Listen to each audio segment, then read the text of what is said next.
Hi everyone, and welcome to this webinar on getting grant coding right. This is a follow-on to our introductory e-reporting webinar that took place in April. And if you weren't able to attend that, we'll make sure you receive the link to the recording and slides in our follow-up email. So my name is Laia Greeno, and I'm the Director of Data Discovery at Candid. And in that role, I help manage our e-reporting program. Also with me today is Katie Nyheisel, who serves as one of the main contacts for most of the funders who share their grants data with Candid. Before I get started, I did want to confirm that we are recording this presentation, and you'll get the link to the recording and the slides in a follow-up email.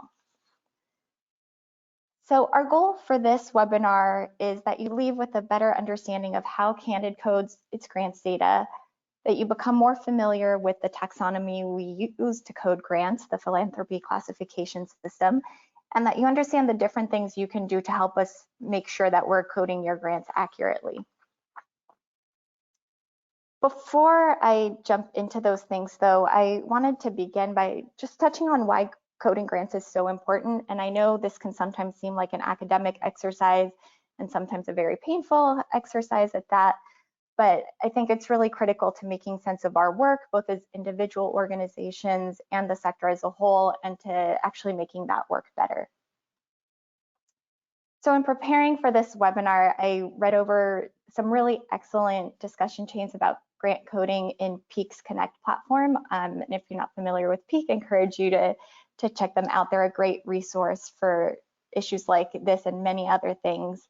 But here are just some of the very practical reasons organizations gave for why they code grants, ranging from, identifying which grants should be included in a specific report to actually tracking whether the organization was meeting its goals and identifying areas for improvement. So in short, grants coding can facilitate internal learning and decision making, and also makes it easier for you to communicate externally about your organization's work. If your organization has ever been asked how much, how many, or what proportion of question in regards to your grant making, you know that coding can make answering those questions a lot easier. So Candid codes its grants data for many of those same reasons. We're the source of that many people turn to when they have those how much, how many, or what proportion of questions about the sector as a whole. And these are just some of the examples of questions we've recently received. And the only reason we're able to provide answers to these questions is because of our grants coding. Given the volume of grants data that we process, around 4 million grants every year, it would be incredibly time consuming to answer any one of these questions if we had to go through our grants one by one. So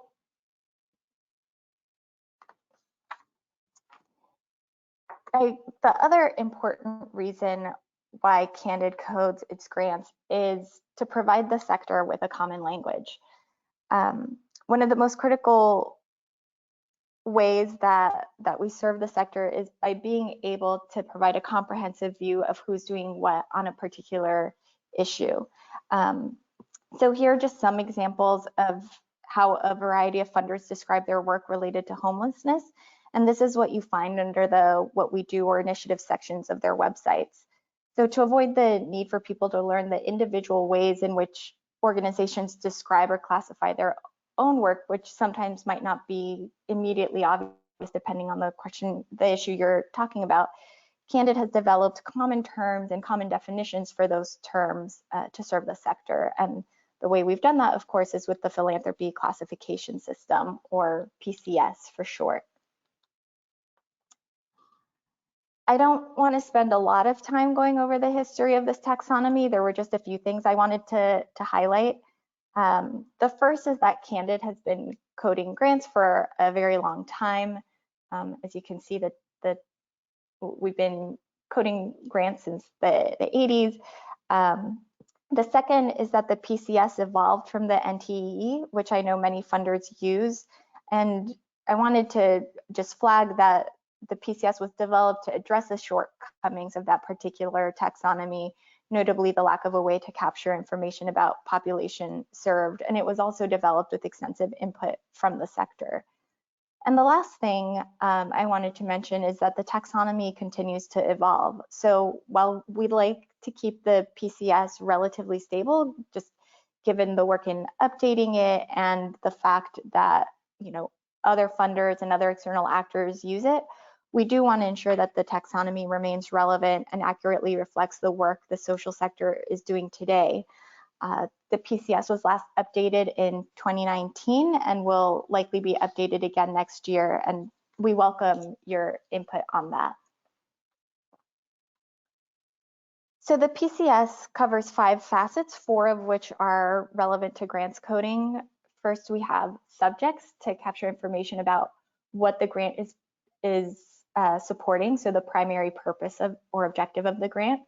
Then we have populations to capture who's intended to benefit from the grant. We have support strategies to capture information about how the objectives of the grants will be achieved. Is it general support? Is it program support? Is it capacity building, et cetera? And then we have transaction type to capture information about what type of support is being provided.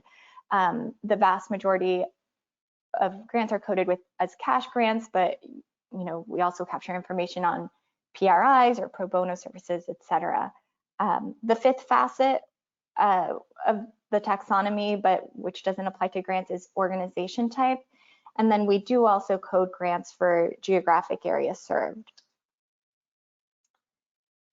You can find really detailed information about the PCS at taxonomy.candid.org, and that includes a spreadsheet that you can download, which has all the definitions for every terms, and this is also where you can ask questions or submit suggestions for changes or improvements to the taxonomy. So I want to turn to an explanation of how Candid codes grants data next, but first I thought it'd be interesting to take a quick poll to get a better sense of your grant coding practices. Just bear with me, this is the first time I do a poll as part of a webinar. So gonna give you all a moment to answer this question. How does your organization currently codes its grants? And you can select as many as apply.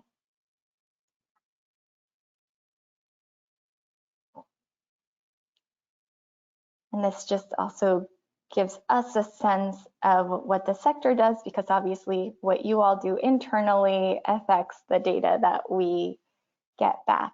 So I'm just going to give it a couple more seconds. And it looks like most people have voted, so I'm going to go ahead and close the poll and let me just share the results. So as you can see, most people capture information on program area or focus area, and then geographic area served, and then population served, and then strategy or strategic approach, and 8% reported that either the question wasn't applicable to them, we have more than just funders joining this webinar, or you don't code your grants. Great, thank you for sharing that information. So let me turn back to the presentation and walk you through how Candid actually codes grants data, whether it's submitted directly by funders or if it comes from another source. So this slide will be familiar to those of you who joined our introductory webinar in April. And as I explained then, there's 4 possible ways in which grants are coded. So first, most grants are auto-coded by our machine learning algorithm, which was trained using grants data manually coded by Candid staff. And then a subset of grants are still manually reviewed and coded by Candid staff, most of whom have more than 10 years of experience doing this work. The grants most likely to be manually reviewed are those from funders that fall in our Foundation 1000 research set, which covers the largest 1,000 or so US-based foundations, and we focus on the largest grants from those funders. grants related to topics for which Candid has a specific resource, like our COVID or racial equity special issue pages, or our advancing human rights landscape, for example, are also more likely to be reviewed. And then in a few cases, the third way is funders actually include coding in the data they send us, sometimes even using the PCS. And finally, in certain circumstances, grants might also receive the coding we have for the organization receiving the funding, and that happens when we have little or no information about the grant, or in the case of general support grants, which are meant to support the recipient's mission. So because the majority of grants are auto-classified, I wanted to explain in more depth how that works, and also because this has implications for the data that you send us. So our autocoder looks at 3 fields. Looks at the grant description, and if it's been provided by you as a funder, the grant title and program area. And then based on that information, the autocoder attempts to assign the grant codes for subject, population served, support strategy, and transaction type. We usually only have a grant description to work with, which is why that particular field is so important. And just one very important thing I want to mention here is that Candid does its best to avoid making assumptions when we're coding grants. So we only apply codes when there's something explicit in the grant text available that suggests a code should be used. We don't, for example, extrapolate population served from geographic area served. And I wanted to highlight that in particular since it's a question we've received from multiple funders. The other thing to know is that multiple approaches may be used for coding a single grant, and why depends on the data we have available or that's been provided to us. So let me just walk you through a few examples so you can see how that plays out.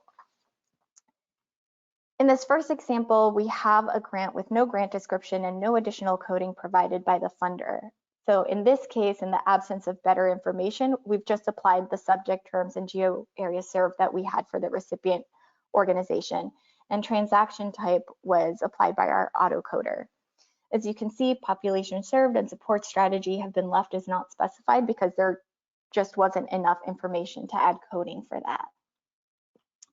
In the second example, the funder provided a detailed grant description, and here subject and support strategies were auto-coded based on the details in that description. And then population is a combination of auto-coding with additional codes added by a human indexer who has access to more detailed information about the population focus of the grantee. Again, though most grants aren't reviewed by a human indexer, the more details you provide, the more our auto classifier or our staff have to work with to accurately code your data. In this third example, the funder has provided a grant description and information on the grant's program area and geographic area served. While this recipient is a arts-related organization, we don't know if this grant should have an arts and culture code because the grant description is too vague. Without doing additional research, we don't know what the Donkey Saddle project is about, and our auto classifier obviously wouldn't have access to that additional information either. So what the auto classifier was able to do was use the peace building program area to code for subjects and infer from the term projects in the grant description that this grant should get a program support strategy code. And the funder did provide geographic area served, so you see that there. In this final example, the funder has provided everything. There's a grant description, grant title, program area, and coding for the grant, and they actually sent coding using the PCS. And in this case, having the coding is helpful because there's details such as population served and support strategies that we wouldn't have been able to extract based on the grant text alone. So I hope walking you through those examples has given you a better sense for how grants get coded at Candid, and also given some hints about what you can do to help ensure we code your grants properly. But I'm going to go over that in detail now. First, though, before I explain the options, I wanted to clarify what we mean by getting coding right. And Candid thinks of that in 3 ways. First, we want to make sure we're not applying the wrong codes, so not calling something higher education if it's actually about elementary education. Second, we want to make sure we're applying all the relevant codes, so identifying that a grant is about women and girls and immigrants and migrants, not just one or the other. And third, we want to make sure we code grants with the most specific codes possible. So not just arts and culture, but this is about music. And as you've seen, our ability to do any of these things well depends heavily on the quality of the data that we have available to us. So our standard for sharing grants data includes many fields, but I wanted to pull out the ones that are most important to focus on if you'd like to increase the accuracy of the coding of your grants. Of these, only the grant description is required, and the rest of these fields fall in our highly recommended fields category. I want to emphasize that you do not need to send information for all of these. You do have options. The first thing you can do to improve the quality of grants coding, as I mentioned also in our introductory webinar, is to share more detailed grant descriptions. And I think this is probably the most important field to focus on. So a good grant description covers the what, again, the primary purpose of the grant, the who, which populations are specifically meant to benefit from the grant, the how will the objectives of the grant be achieved, and the where, what geographic areas is the grant meant to serve. A good grant description doesn't have to be long. It can be short as one sentence, as you can see here in this example. So this grant has been entirely auto-coded just based on the grant description, except for geographic areas served. Since that wasn't referenced in the grant description, the coding defaulted to the recipient location, which is probably accurate in this case. But from the grant description alone, we have the what, which allows us to apply these charter school education and elementary education subject codes, the who, which gives us children and students as population served, and the how. So the purchase of equipment and supplies allows us to apply equipment as the support strategy. We often get asked how to report on general support grants, so I wanted to just mention the couple of options you have for those types of grants. First, you can just provide general support as the grant description, and as I mentioned, in those cases, the coding that Candid has for the recipient organization will be applied to the grant. Your other option, though, is to reference the mission of the recipient in the grant description, and that can be helpful for two reasons. First, it allows you to signal your intentions in providing the general support grant, and second, Candid can obviously only apply recipient coding to a grant if we have coding for that organization. And while we've coded over 500,000 recipient organizations, that still leaves hundreds of thousands without coding. And I think this actually is an example of a recipient where the only information we had about it was the name and location. And so if the funder hadn't provided this detail in the description, we probably wouldn't have been only able to assign a general support strategy code. So I'll just close this section with a few other tips related to grant descriptions. I'm not going to go over all of these because I think most are self-explanatory and we've already touched on a few. So I just want to point out a few things. One is we recommend avoiding sending grant requests as grant descriptions because those can include sensitive information or information the grantee wouldn't want publicly shared. And in some cases, the request differs from what was actually funded. We also recommend avoiding sending vague or generic grant descriptions like social change or COVID because that doesn't really give us much to go on for coding. And for the same reason, you should avoid leaving grant descriptions blank. Even if all you can say is general support or something else, that's better than nothing. Basically, when you share a grant description, just keep in mind that this is public information. And so think about what you would want the public, grant seekers, or other funders to know about that grant. And again, those are just some examples there. I do recognize, though, that developing grant descriptions is easier said than done. So I did want to point out that investing in this effort has dividends much beyond just improving the coding of your data by Candid. So good grant descriptions can be featured in a press release, on your foundation's website, or on your 990s grants list, which I think is another really important place to have good grants description because it is the primary source of information for your organization. And in fact, we do see significant differences in grant descriptions across these sources. Your second option is to include grant titles or program areas in the data that you send. And the goal here is just to give the auto classifier or our staff additional text or information that can be used for coding a grant. The other benefit to including program areas is that those are displayed exactly as submitted in our products. So it can be a good field to include, not just to help with coding, but to communicate how your foundation characterizes or thinks about a particular grant. And finally, you can include coding in the data that you share. And I think we've found that as organizations have participated in e-reporting for a while, they decide they'd like to take additional steps to improve how their data appears in Candid products. So for this, you have options in terms of which facets you send codes for, and then what codes you actually provide.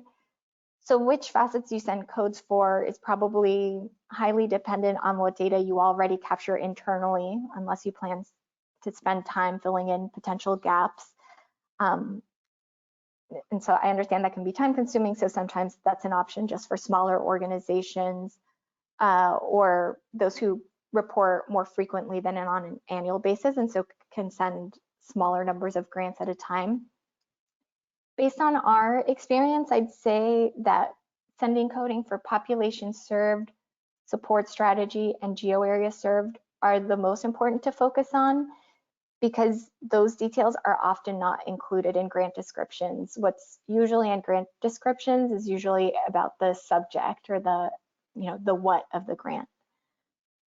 You also have options in terms of what codes you actually provide. So some funders have decided to adopt the PCS, so they can send us grants coded according to our taxonomy, and that's helpful because those codes will load automatically. But you can also share your own taxonomy, and we'll do our best to take that into account when coding your grants. And we've helped a few funders crosswalk their taxonomy to the PCS so they can send us those codes. I know organizations always like to know what their peers are doing, so here are some statistics based on an analysis of the FY19 and FY20 data that we've received by the end of May, and this is from about 750 funders. And this reflects the results of the poll a bit. So as you can see, geo areas served is the field most frequently provided, followed by support strategy and population served. Just a few things to mention here is that funders might not necessarily have provided this information for all of their grants. So maybe they just send, support strategy for some of their grants. And only 14 of the funders use the PCS in sharing coding with us. And again, they might not have used that for all facets, but just like one or two. So a few things to highlight here. So the 23% sharing subject might seem low, but that's because funders are more likely to use program area to communicate about the focus area of their grant. For population, as I mentioned, I think here it's more common to send coding for just a few grants, while typically subjects will be included for all grants. We find that population is sometimes just sent for a few or selected grants, and often they don't provide a comprehensive representation of population groups served. So for example, a funder might share information on the age groups targeted by a grant, but not the gender or racial or ethnic groups. For support strategy, what we find is that most commonly folks are sending information about whether a grant is for general support or program support, and that's super helpful. There's a lot of interest in knowing that in particular. And then for geo area served, just some observations are that That's often shared at the county and state level and is sometimes less specific than the location information referenced in the grant description. So for example, a grant description might indicate that a grant is meant to benefit women in Bihar and India, but the area served provided is just India or even Asia. And that's a little bit problematic because whatever you put in that field is what the system will use to code for geo area served. It then won't look at the grant description. Other times, non-geographic areas are included, so things like out of state or not in region. And like with vague grant descriptions, we can't really make use of that type of information. So here are some tips if you do choose to provide coding. If you use the PCS, make sure you send exactly the same terms or codes that we have on the taxonomy.candid.org site. Otherwise, they won't automatically load. And also, please try to use the most specific term possible. Like I said, PCS codes are automatically loaded, meaning other grant texts won't be taken into account for coding the grant for that facet. So if you send a grant description, for example, noting that the grant is to provide mental health support for frontline healthcare workers, but you provide health as the PCS subject code, that grant will just be coded as health instead of as mental health, which is much more useful. Again, if you want to make sure how your foundation thinks about a particular grant is reflected, you can rely on the program area field. And then along the same lines as with subjects, we also encourage you to be as precise as possible when providing geo area served information and to avoid using terms like out of state that would require additional research to make sense of. We'd have to know more about your foundation to know what you meant by out of state. So I'm going to turn to the Q&A portion in just a second, but just given all that we've covered, I wanted to wrap up with a few key takeaways. First, I hope you realize now that you do have several options to influence Candid's coding of your grants data. You do not have to provide coding in your file, but if you don't, we highly recommend that you invest time in providing detailed grant descriptions. Again, I know that requires effort, but keep in mind that detail doesn't have to mean long and that good grant descriptions can serve many purposes. If you do provide coding, consider using the PCS, and you don't have to feel obligated to provide coding for every facet. Again, the ones that tend to fill in gaps missing in other grant texts available is population served, support strategy, and geo area served. So that might be the places to start focusing on. And then finally, if you want individualized feedback on the data you send, you can contact us at egrants@candid.org. I'm just gonna put up some resources here that we'll send in this slide, but we have a grants data fact sheet that goes over like how we code grants data and also includes more information about our auto classifier, and then a couple of blog posts about writing good grant descriptions and also how to provide information on geo area served. And this one is one that Katie put together. So thank you for your attention, and I'll turn to your questions now. So I know Katie has answered some of these, but one question from Ashley is, I would love to see some examples of why PCS is preferred to NTEE. So as I mentioned, the NTEE I think is good at capturing subjects, for example, and also organization types, but it really, with few exceptions, does not allow you to capture information about population served, and it also is not as comprehensive in terms of other facets like support strategies, for example.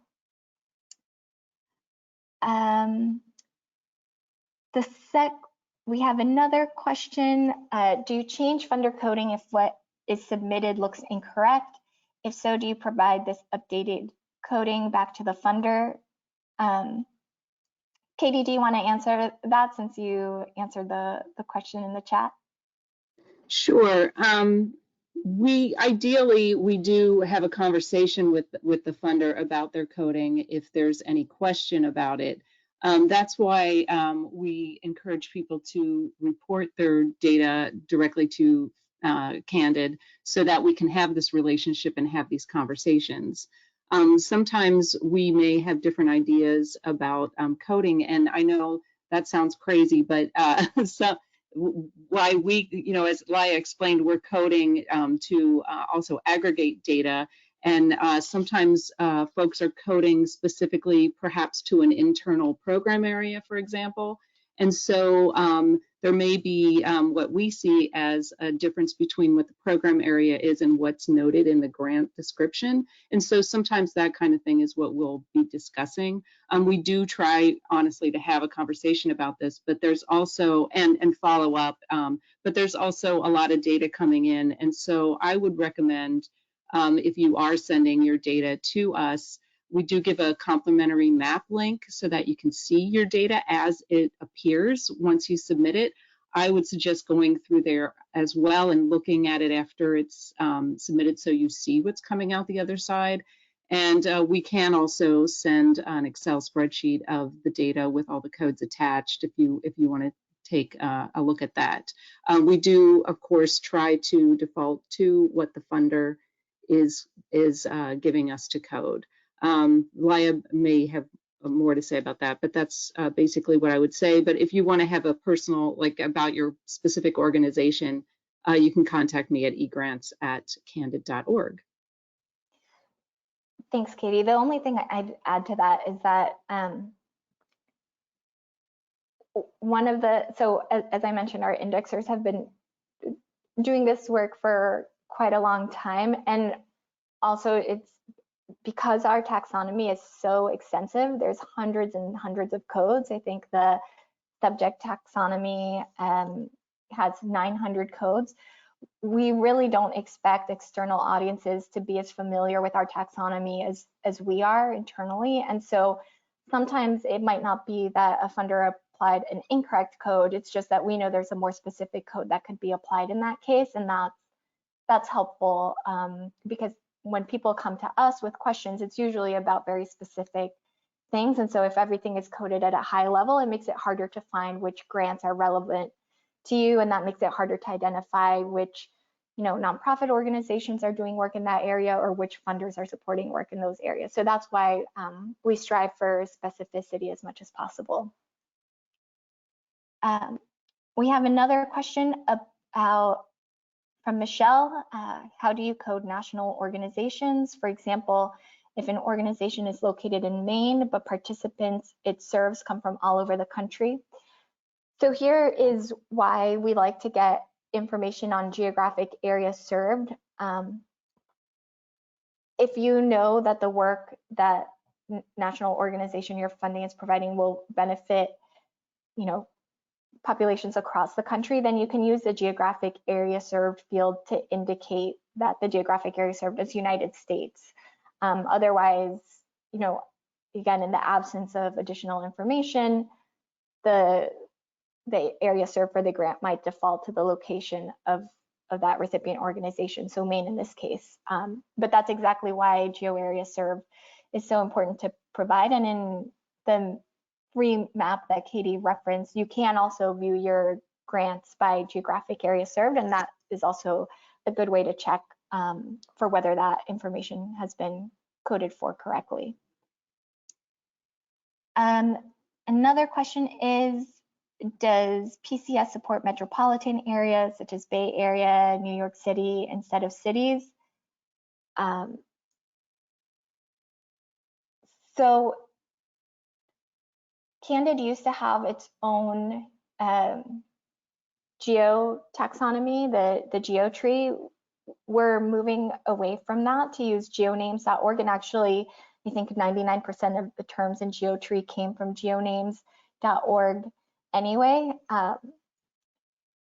I think we will, Geonames is very, very comprehensive. So metropolitan areas are included. If there's an area that is not captured by Geonames, we can explore adding it to that repository that serves as a standard also for other folks sharing data, not just Candid, but also bilateral and multilateral donors, for example, that share information about their work.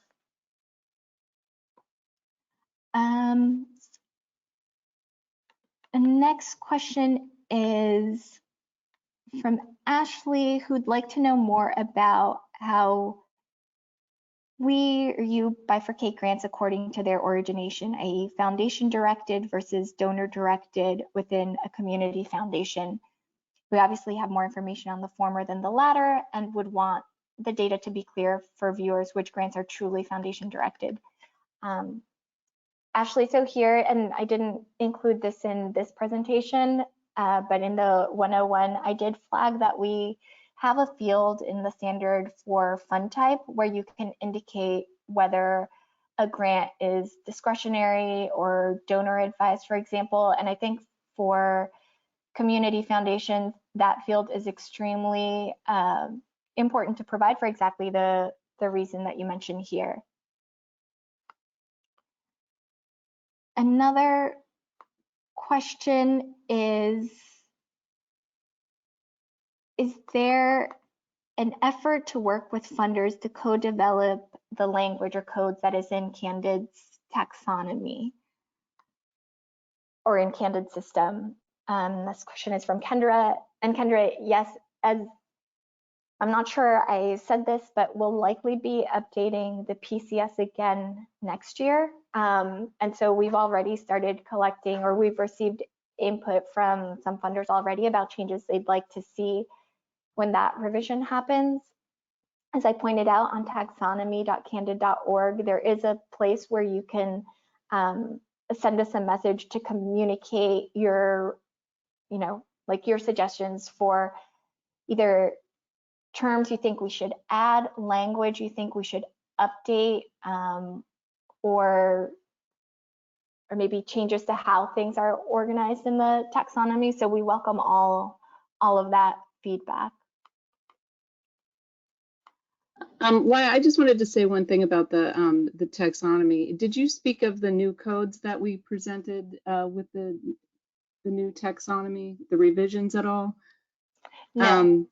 I just wanted to note that when we were talking about the revisions to the taxonomy, how is it different than the NTEE? And we did expand on it. So I just want to say the 4 codes that we added when we expanded that we found were necessary, like conflict and atrocities prevention, nursing education, pregnant people, and participatory grant making. And those were 4 codes that we decided to add that were based on our communication with funders. Mm-hmm. Yeah, especially when we have a project or a landscape where we're partnering with a funder network, we find that can be a really rich source of valuable feedback on the taxonomy. And in the case of conflict resolution and atrocities prevention, that was a result of our partnership with the Peace and Security Funders Group. Then Tiffany is asking whether there's an API-based automated method to provide coded data directly from our system at the end of the grant cycle. We'd have to do some customization on our end, but we're thinking of refining the reporting through the application process. So this is something we would love to explore further. I think it depends on the grants management system that you're using, and then also sort of their willingness to set up such a system. But we are in communications about that with a couple of our software partners. So on our e-reporting overview page here, there's a link to our software partners. And we are exploring how we can sort of modernize the way e-reporting works. So it's not just sending Excel files back and forth, but that funders also have the option to just send us information on grants as they're approved. And obviously that's of great interest to us because the more timely information we have, the better we can serve the sector.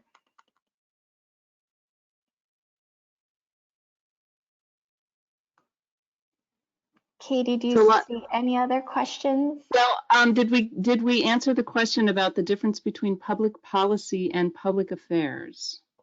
We did not. Okay, so this is kind of wordy, but public affairs is higher on the hierarchy of the coding, and that says organizations or programs that focus on promoting the effective functioning of government, public administration, and public officials.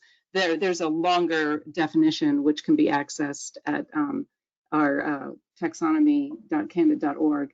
Public policy is the study or analysis of research or teaching about management or development of public policy. So we do have a list of definitions. Public affairs is a higher hierarchy than public policy. So I hope that answers that question. But you can access the complete PCS taxonomy definitions on that website, on that webpage. So I think those are all the questions. Like I said at the beginning,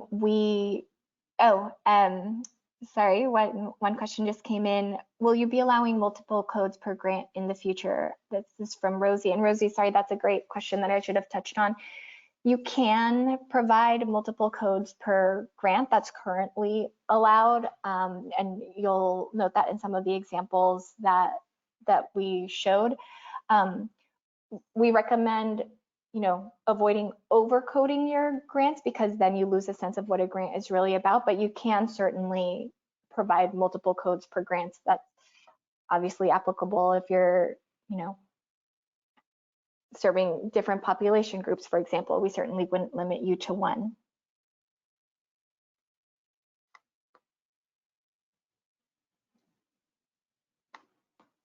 Great.